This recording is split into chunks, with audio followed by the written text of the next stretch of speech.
La ley contempla, desde luego, distribución de competencias. Como se trata de una ley general, no es una ley federal, lo que intentamos con esta ley es poder involucrar a las entidades federativas, a los congresos estatales, a las autoridades municipales de todo el país y que podamos definir con claridad cuáles serán las atribuciones de la federación, qué le va a competir hacer a las entidades federativas, a los gobiernos de los estados y desde luego cuál será el papel que jugarán los municipios del país. Obviamente estos temas tienen que ver con principios, los principios que ya son reconocidos a nivel internacional y que tienen que ver con la accesibilidad. ¿Y qué quiere decir la accesibilidad? Tiene que ver con tener la posibilidad de que, sin importar el medio de transporte, sin importar la moda, la forma en que te traslades y te transportes, puedas tener acceso al espacio público de una manera muy eficiente.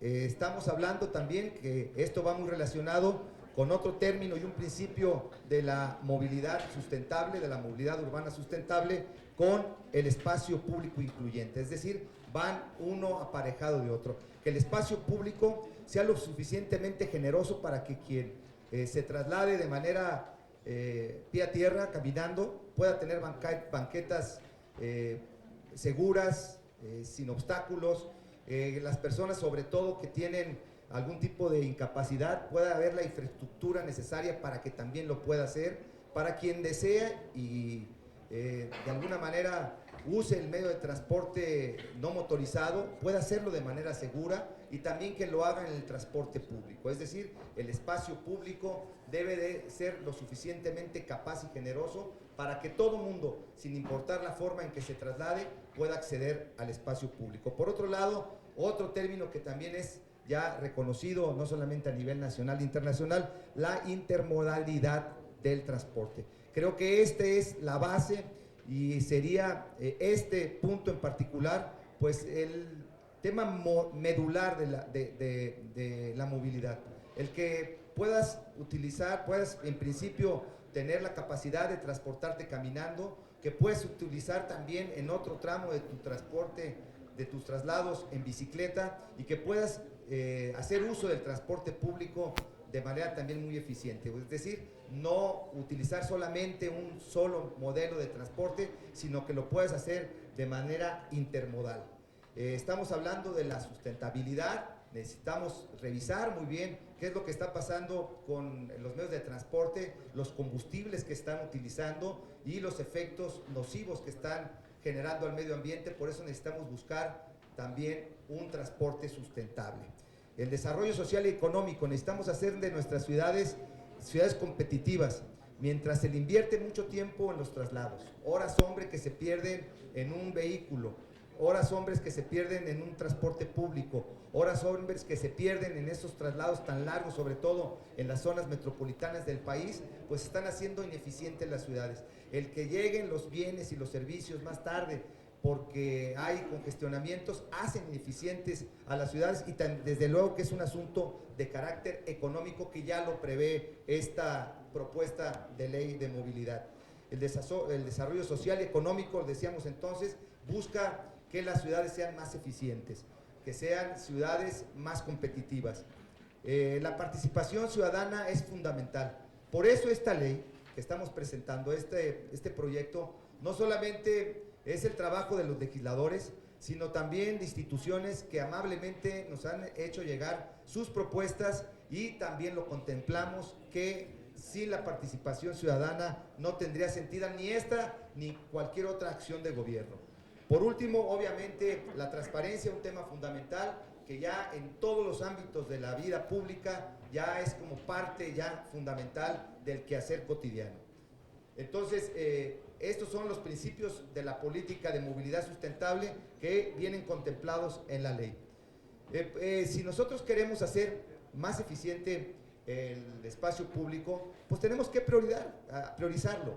Tenemos que darle a cada quien la justa dimensión y el derecho que cada quien tiene. Todos tenemos derecho, pero obviamente hay prioridades. La prioridad entonces sería, en principio, a las personas que tienen algún tipo de incapacidad para que puedan acceder al espacio público con la infraestructura necesaria, como rampas, como banquetas adecuadas, como lugares especiales en el transporte público, como lugares especiales en los propios paraderos, como toda la infraestructura para que puedan tener una movilidad más eficiente a las personas con discapacidad.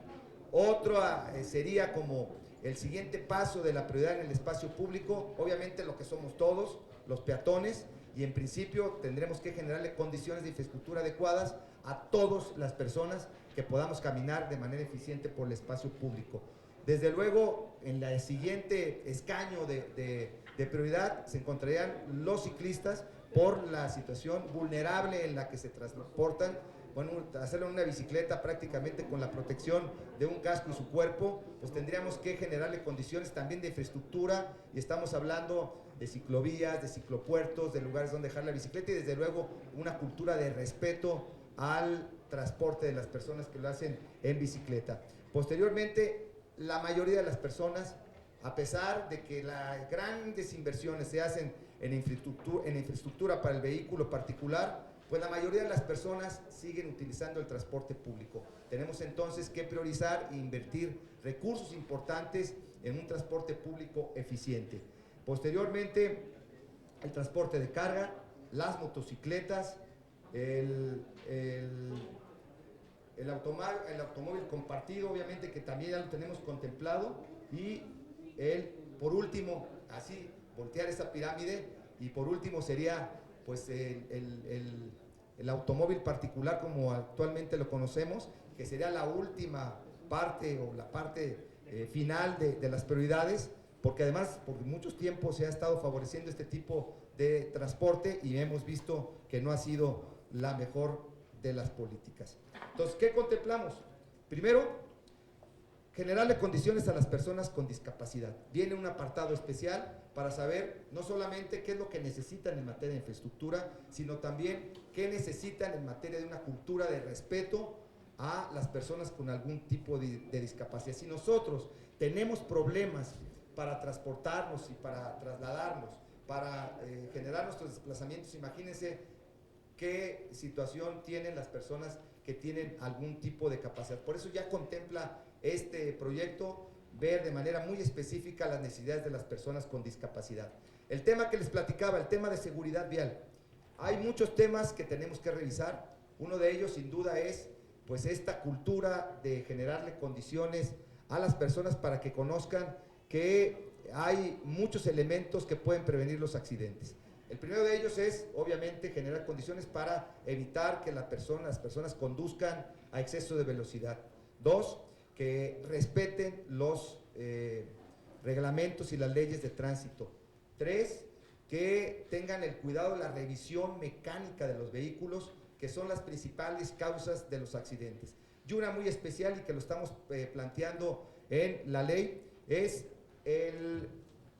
los programas que se han generado en algunas ciudades del país. Estamos hablando de Jalisco, de la Ciudad de México, de Veracruz, entre otras, que sí tienen estos programas de pruebas de alcoholimetría y que solamente son en las principales ciudades y que en otras todavía no se generan. El 30% de los accidentes viales se generan por personas que conducen vehículos en estado de ebriedad. Lo que estamos proponiendo entonces son dos cosas. Ya hicimos una propuesta para reformar la ley de los caminos, puentes y transporte federal para aplicar estas pruebas de alcoholimetría a nivel federal, pero lo que estamos planteando es que en todas las entidades del país, estos programas que han dado buenos resultados, en la Ciudad de México, que han dado buenos resultados en el estado de Jalisco y en Veracruz, se pueda replicar en todas las entidades del país. Por eso es que hemos dejado un capítulo especial en este tema de la prevención de accidentes por el consumo de alcohol. Algo también muy importante, la expedición de licencias de conducir. No se trata de una licencia federal, no estamos planteando eso. Lo que estamos planteando es que las entidades federativas puedan homologar los requisitos para la expedición de licencias. Digo, creo que ya con las reformas que se hicieron a la ley de movilidad en la Ciudad de México, ya cambiaron los requisitos, pero por ejemplo antes aquí, lo que necesitabas para sacar la licencia es presentarte con tu acta de nacimiento, tu comprobante de domicilio y en 5 minutos te daban la licencia. No había un examen de manejo, no había un examen de conocimiento del reglamento y de la ley de tránsito, y prácticamente lo que tenías que hacer era pagar y te entregaban tu licencia. Sin embargo, hay otras entidades de la federativa donde los requisitos son tan drásticos que prácticamente nadie puede acceder a ellos.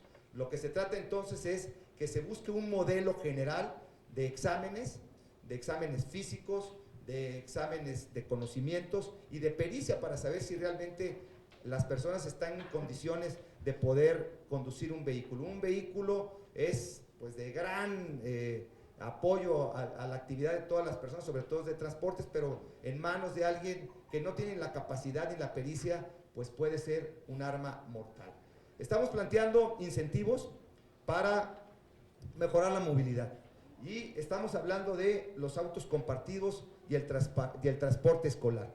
Si ustedes se imaginan nada más en un colegio particular, ustedes vengan a la mente el que ustedes quieran, y a las 8 de la mañana, si hay ahí 500 niños, pues prácticamente son 500 padres o madres de familia que llevan a sus escuelas a los menores, y en lo que les dan la bendición, el lonche y el besito, bueno, pues ahí se hace un verdadero congestionamiento vial. Bueno, lo que estamos planteando que en algunos colegios se puedan ir generando condiciones para que se cuente con transporte escolar, que en lugar de que vayan 50 vehículos transportando 50 niños, sea un solo vehículo que lleve a los 50, y estamos generándole muchas buenas condiciones a las ciudades. El auto compartido, una política pública que nos haga reflexionar que si vamos al mismo lugar o si vamos a un lugar cercano, podamos tener esa capacidad. Y me decían, ¿y qué incentivo puedes tener? Bueno, desde el carril especializado en las vialidades rápidas que conocemos, que prácticamente en todas las zonas urbanas del país las hay, pues puede haber un carril confinado para aquellas personas que transportan a más de 2 personas en un solo vehículo. Entonces eso lo que va a generar es esta buena inercia de poder compartir el vehículo. Obviamente tenemos que apostarle al transporte público sustentable, el transporte público que es el que nos debe de motivar a dejar el vehículo, pues tiene que tener características muy especiales, sobre todo de rapidez y de comodidad, y también de una forma accesible que no nos resulte tan oneroso. Entonces, ¿qué estamos planteando? Que en la medida de las posibilidades se puedan hacer inversiones importantes al transporte público eléctrico. La Ciudad de México tiene trolebuses, la Ciudad de Guadalajara ya está en construcción, prácticamente el próximo año se habrá de inaugurar la línea 3 del tren eléctrico, y bueno, el metro, que ya sabemos que es un transporte eficiente, pero que es demasiado caro, pero se puede buscar alternativas. Ya en la Universidad de Guadalajara, la Universidad Autónoma de Guadalajara, están trabajando ya en un prototipo de autobús eléctrico, y también en prototipos de vehículos híbridos que no solamente usan combustibles fósiles, sino también fósiles, pero que son menos agresivos al medio ambiente, como el gas natural. Sin duda, un aspecto fundamental, no solamente para el transporte multimodal, sino para generar mejores condiciones y evitar lo que le hemos ocasionado al medio ambiente en las ciudades, es el programa de bicicleta pública. Guadalajara, Ciudad de México y Toluca ya lo tienen, y que de alguna manera, bueno, puedes utilizar en una bicicleta prestada un tramo de tu transporte, un tramo de tus traslados, y obviamente esto ha generado muy buenos resultados, porque puedes utilizar, por ejemplo, la bicicleta a la parada del camión, te bajas del autobús, puedes utilizar otra vez la bicicleta pública y luego caminar a tu escuela, y además lo harías rápido. En distancias cortas la bicicleta es mucho más eficiente que cualquier otro tipo de vehículo, mientras que la velocidad promedio en horas pico en cualquier zona urbana del país es del orden de los 13 o 14 kilómetros por hora en un vehículo convencional. En una bicicleta lo puedes hacer hasta en 17 kilómetros por hora, es decir, distancias cortas es más eficiente, genera beneficios a la salud, no gastas, tienes lugar donde dejarla, en fin. Entonces, esto que ha sido una buena práctica pública, que no solamente se ha generado en el país, sino en otras partes del mundo, pues hay que promoverlo a nivel nacional, y que además la credencial, si tú te inscribes al programa de bici pública en Guadalajara, puedes utilizar tu credencial en el Distrito Federal, o lo puedes utilizar en Yucatán, o lo puedes utilizar en Sonora, cuando ya haya esa gran red de bici pública en todo el país. Sin contar, obviamente, lo que hemos planteado para la movilidad no motorizada, bueno, una inversión importante en ciclovías, en ciclopuertos y en espacios para que los ciclistas puedan hacer uso de este medio de transporte de una manera segura y más eficiente. Ustedes recordarán, en la ley de ingresos, con el ICR, ya se contemplan incentivos para la adquisición de vehículos eléctricos e híbridos. Lo que estamos planteando es que también las entidades federativas, todavía hay muchos estados del país que cobran la tenencia, y prácticamente todos los estados de la República cobran cada año el refrendo vehicular de la placa cada año. Bueno, lo que estamos planteando es que a quien tenga un vehículo híbrido o un vehículo eléctrico, esos incentivos estatales también pueden operar. Ya dimos el ejemplo a nivel nacional con este paquete fiscal, con los descuentos que hay o la devolución de los impuestos en el ICR.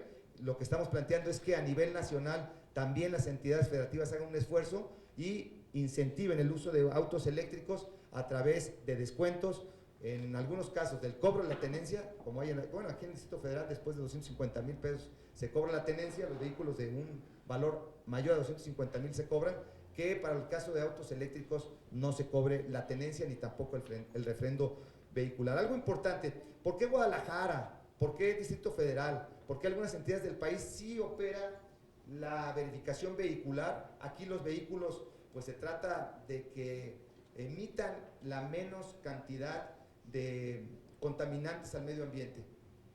¿Y por qué un vehículo en Sonora, en Chihuahua, sí lo puede hacer? Creo que eso no es correcto y lo que estamos planteando es la verificación vehicular en todo el país. Si ya está funcionando en la Ciudad de México, si ya funciona en la Ciudad de Guadalajara, si ya está en Veracruz también caminando, pues el planteamiento es que esta ley general contemple la verificación vehicular en todo el país. Y lo que estamos planteando ahí es, sin tratar de presionar más al ciudadano, por lo menos que en esta verificación vehicular, que si ya está en el taller, se pueda hacer un diagnóstico de cómo están estos vehículos en cuanto a frenos, luces, dirección, para que también pues tenga el propietario de un vehículo pues un diagnóstico de su vehículo y que pues pueda tomar las llantas, por ejemplo, puedan tomar pues de alguna manera las precauciones para tener su vehículo en las condiciones necesarias para evitar accidentes. Si ya va a la verificación, bien se puede hacer una pequeña revisión. No con esto quiere decir que si ya salió mal de los frenos lo tenga que hacer de manera obligatoria, pero sí por lo menos entregarle ese diagnóstico al usuario a través de estas verificaciones que estamos planteando se generan en todo el país. Y por último, ¿cómo funcionaría este sistema nacional de movilidad? Obviamente tiene un esquema muy completo en el que pues hay participación de todos y que nos traería buenos resultados.